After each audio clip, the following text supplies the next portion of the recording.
is signing Antonio Brown, what's standing in between the Seahawks and the Super Bowl. And a breakdown of this dude, the essential breakdown of the dude who wears a glove to a game only to throw it on the field celebrating a home run catch. What's up, guys? Let's go. Accident. Where does Adonde stand on that? If you are older than a Little League player, do not bring your glove to the park. Simple rule. He caught a ball. If there's a trademark 2020 Tampa Bay Ray win, it kind of looks like last night. Brandon Lau produces, got the pitching. If there's a trademark 2020 second guess, it's the Dodgers' decision to go with the bullpen game in Game 2. The series is now even. Let's start with that. Around the horn, Clinton Yates. Did the Dodgers err? Should they regret going bullpen last night? I don't believe so. Look, when we first talked about this game yesterday, I think that all the panelists would have said if the Rays are going to win any game in this series, it's going to be the game that Blake Snell starts. And so Doc takes a chance in that situation with an off day coming up in order to realign his staff, and I don't have a huge problem with that. The issue is that when you've got guys like Gonsolin and May who can throw 100 miles an hour, it doesn't matter when big league pitchers are barreling you up and taking you out. That said, it also took a fair amount in order for the Rays to win this game. Kike Hernandez makes an error at second base, which should have been a double play. They end up getting a tough non-strike call on Choi, who then singles to come around and score. So overall, it was kind of one of those garden variety World Series games in which the better team struck first and struck hard, got on top, you lost it. Listen to the man, born and raised in Washington, one of these garden variety World Series games, Washington. So the reigning champs, so in tune with that. Tim Kalisha, do you believe LA erred in going bullpen game 2? Not really, because on one hand, I also think Game 2 is kind of the throwaway game. And there are some managers who believe that. That's a game you the Texas reporter. One of these throwaway World Series throwaway games. Game. You need Game 1 and you need Game 3. Game 2, not so much. I'd explain the math, but it would take too long. Now, here's what's embarrassing. The fact that the Dodgers don't have 4 quality starters that they can roll out for a postseason. With their resources, with their $225 million payroll, that they have come to this point where they only really trust 3 guys to start. They got nice pieces in the bullpen, but this was kind of a mess. That's what's embarrassing, not minus 4 points. That's the Dodgers not having a 4 starter. That's embarrassing. Frank Isola, under par on the did LA err? Exactly. It's apparently a throwaway show for Tim on this one. Minus 4 already.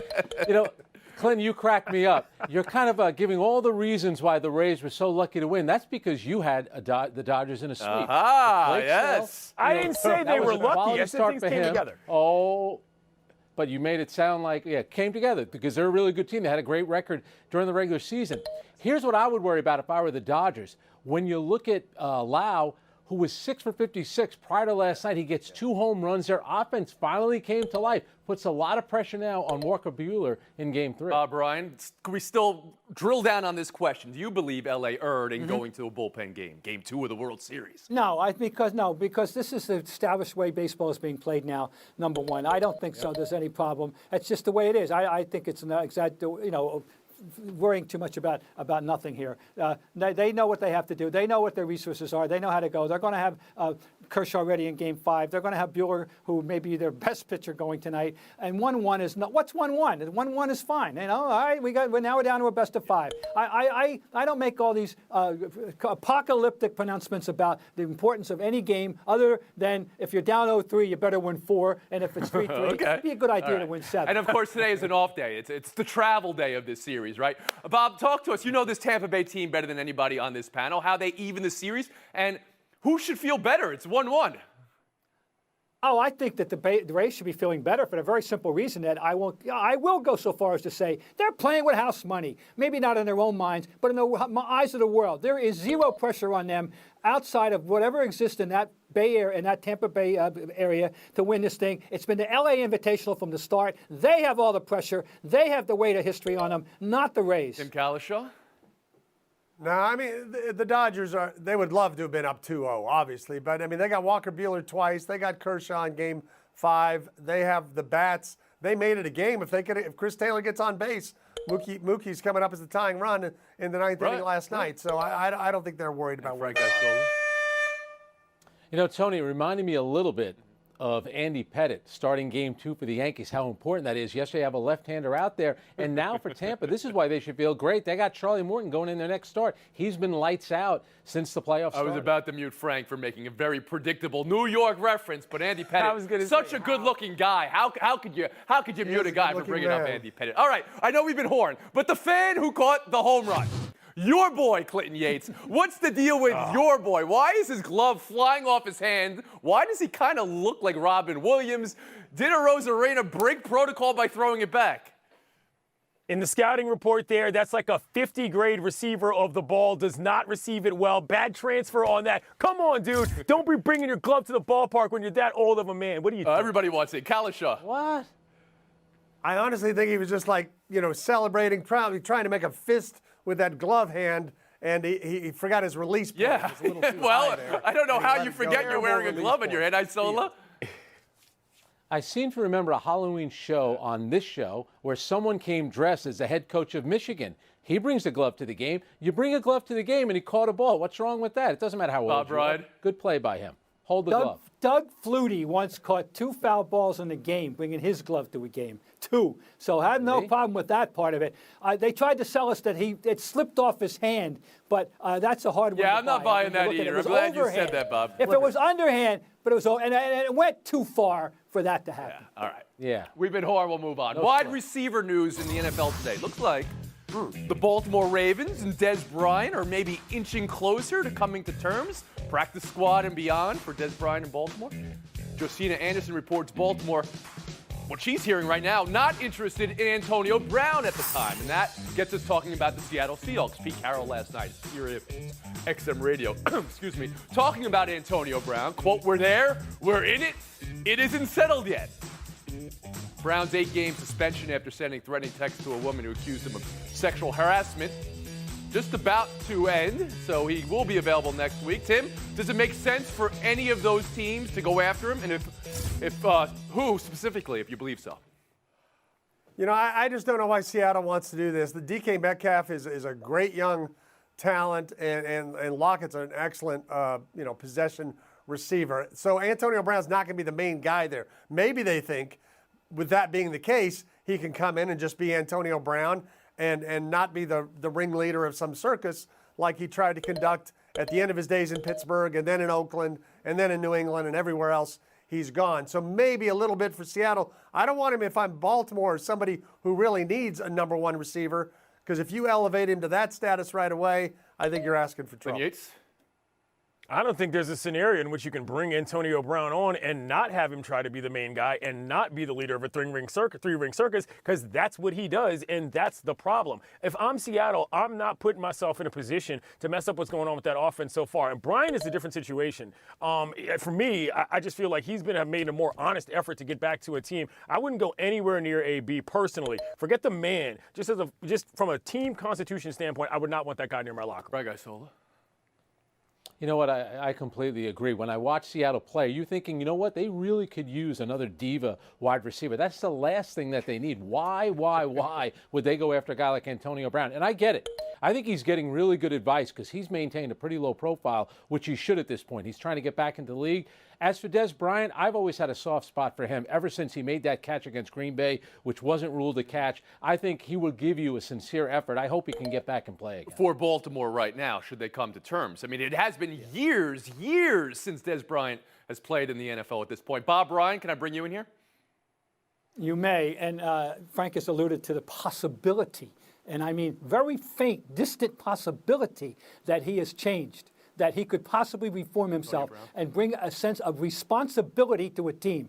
He is undeniably talented. He's at 31. I'm sure he still remains talented. But is it worth it? He has proven time and again he's not reliable.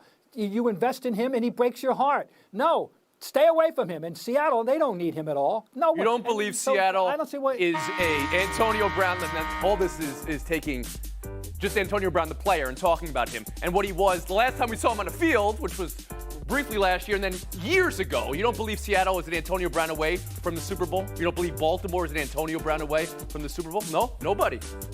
Okay. No, I don't think Antonio Brown moves you closer to the Super Bowl. It moves you closer to headline. And Tim, I guess it's been, about 4 years since Dez Bryant played for the Cowboys? Maybe, Not as long as you think. Yeah. It's not nearly as is it long not? as Okay, you maybe think. since he was a top 10 receiver in the league, it's been 4 years.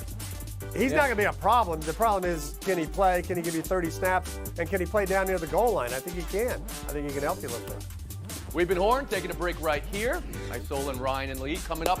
Oh, tonight, the Mutes will be flying tonight. I'm talking about Carson Wentz and Daniel Jones. Maybe it's going to be first to 2 fumbles, loses the game. We'll be back in 2 minutes. Cleveland Browns, Cincinnati Bengals this week. Baker Mayfield still smarting from Sunday's loss in Pittsburgh. Quote, yeah, I'd say the feeling throughout the building after that loss, 4-2, has never felt so much like 0-6 before. Tim, buy or sell how hard the Browns and Mayfield are taking this loss to Pittsburgh? I buy it. I think they should. I think a lot of us, I think they thought and we thought when they beat Indianapolis the week before, hey, that's a pretty good win. They finally beat somebody, and now they got to play Pittsburgh, and it looks like the season opener against Baltimore, and they're kind of back where they started. Right, Guy Sola? That's their number one rival. Of course, they're going to judge themselves how they do against Pittsburgh, but I think it also shows you how fragile this team is at 4-2. And you had Odell Beckham, getting into on the sideline. Now, what Baker Mayfield said, if you're Kevin Stefanski, it's not a big crisis, but right now you got a mini crisis on your hands. Bob Ryan? The Browns are in a peculiar situation in that they are the prisoners of a tortured history, much of which has nothing to do with them. They were supposed to be good last year, and they weren't. They're viewed as a flop. They get off to a good start this year, and now here's the big crucible game, and they flop. And they don't possess the collective maturity yet, as embodied by their so-called leader quarterback, to handle this properly. So you don't believe he's handling it properly when he's saying, this was a big loss for us. It feels like we're 0-6, even though we're 4-2. It was their first loss in a month, Clinton Yates. Are they making too much out of one loss? Yeah, but the 2 losses have been to division opponents by a total of 60 points. I think what we're realizing here is that the ceiling on Mayfield is closer to, say, Andy Dalton than maybe Ben Roethlisberger. And that's what the concern is here, is that maybe this is just not going to work the way that you thought when you got there. Is this a playoff team around the horn? Tim Kalisha? Yes, I do think they are the last wild card in the Right, Guy Sola? Yes, playoff. Bob Ryan? I see him sneaking in. Clinton Yates? No. There we go. There's one. I was about to give a wave of mutilation. You guys could have brought that up earlier, that you all feel they're going in the playoffs. So move on. One reason. I'm looking for one reason to watch Giants-Eagles tonight, the Thursday night game. If you simulate the rest of the season, it's still possible 4 wins the NFC East. Not likely 20,000 simulations, but there's about a dozen that get you to 4 wins and you win. So maybe root for that. And if the NFL should rethink this division getting a home game this year for the playoffs. Go ahead, Frank Isola. I'm trying to find a reason. Maybe it's the regression of either quarterback, who's it going to be, Carson Wentz or Daniel Jones. But I'll tell you what, both of them are still in contention to win the division, which is hard to believe. But if I'm the Giants, I got to be really concerned about my quarterback. Carson Wentz, we've seen him do something before. Daniel Jones, let's face it, in 2 years hasn't done anything in the Bob league. Ryan? He really hasn't. Were I a true football junkie or a bettor, I might have some interest in this game. But what we're talking about here is a battle between the 30th and 31st ranked quarterbacks, one of whom has thrown 9 interceptions, the other who has thrown 6. And maybe you want to see which one falls on his face harder. Wow, you guys are really loving this game. Clinton Yates, how about you? Yeah, reason to watch tonight is very simple. World Series off day. However, when it comes to these 2 quarterbacks, I'll take the guy who's willing to take a couple more risks in Carson Wentz. Jones, this guy doesn't even throw the ball downfield. 5.5 per of his attempts downfield, more than 20 yards. That's only second worst to Drew Brees, and that's not very good. Well, the Giants are red hot, that 1-game win streak, Tim Kalisha. Is that a reason to watch? You. Yes, they're trying to be the first team in the East this year to win back-to-back games. That hasn't been done. Eagles trying to go to the playoffs for the 4th year in a row. Don't exactly look like a playoff team, but somebody has to go. Okay, I thought there was something else after that, but thank you, Tim. Bob, something you want to I had add? some thoughts, and then I had some, Yes. and then they went away. They went away. There's winning and there's not losing. And the Giants were in the second category last week. Maybe that's the game. Who does it not lose tonight, Bob Ryan? Eagles. All right, we'll move on. Buy or sell 3. Big Ten football opens up play this weekend. And Nebraska goes on the road to face Ohio State. You may recall Nebraska and head coach Scott Frost were quite loud in their desire to play football this season, even threatening to leave the conference to play football this season. So, Bob Ryan, buy or sell coincidence that Nebraska's opening up with Ohio State? Because Frost seems to think it's a little bit more than that. I think the new commissioner and his staff has a sense of humor in the Big Ten. They are showing. If you want to play, go ahead, play. This is 3 straight losing years. You know what this this team once went 60-3 over a 5-year period and won 3 national championships. Most people watching this show aren't old enough to remember that. Okay. But the question is, do you believe it's coincidence they're opening up against Ohio State, or is it no coincidence, like Scott Frost said, Bob? Oh, I think it's no coincidence. Okay, you're with Frost here. Isola, how about you? Oh, absolutely. You wanted football, you get football. And guess what? Someone has to play Ohio State, so get them on week 1. Maybe you'll catch them when they aren't in rhythm. But chances are, they're going to run right over you. Kalishaw. I don't think it's a coincidence. I don't think there's anything wrong with it. Nebraska, you left the Big 12. You could be hosting the Jayhawks this week. You stuck around. No, you had to go play in the Big 10. Good luck with that. Clint Yates. Yeah, Scott Frost, one of the chestier guys across college football who hasn't done a whole lot. But once again, ancient African proverb applies. You want to run up, you can get done up, and that's what's about to happen. Ohio State's going to blow them out by 50 points. Clint Yates, Tim Kalishaw. Well, Clinton, you might say this was a garden variety appearance on Around the Horn. Mr. Kalishaw, you might say this was just one of these throwaway Around the Horn appearances, right? Okay. Frank Isola versus Bob Ryan. Showdown in 2 minutes. Let's start Showdown with a story about the NBA draft. I'm going to go out on a limb here, Bob. I'm going to say 50 years you've been observing the NBA draft as a reporter. Is that right? 50 years? Yes. Good. Yes. Minnesota Timberwolves say there is no clear-cut number 1 here. Has that happened before, Bob? Have you seen it before? What's the deal with this draft? Well, we saw it the year Anthony Bennett went number 1 not too long ago. This is a year when you're hoping that you get, if you're in Minnesota, the phone rings and someone says, we're interested in Mr. X. How would you like to make a deal? They couldn't make it fast enough. This is just one of those Bob's deals. right. A lot of pressure on Minnesota, but he also knows this, that in every draft there's a gem. Need I remind you, Giannis Antetokounmpo, the 15th overall pick. Kawhi Leonard, the 15th overall pick. Great players in every draft. You just got to find them. Right. Giannis was 15th in that Anthony Bennett year where he went number 1. Point Frank Isola, Showdown 2. Blue Jays and Buffalo turned out to be a success this year in baseball. Keep that in mind as the Toronto Raptors. Should the NBA next season start and Toronto's not an option, where should the NBA look to home the Raptors, Bob Ryan? Louisville, Seattle among the options. Well, Buffalo and Seattle each had their teams taken away unfairly, but I don't know if they'd welcome the NBA back, that being the case. Louisville, however, is a basketball-oriented area, and it could be the next Oklahoma City, and that would be a good thing for the league.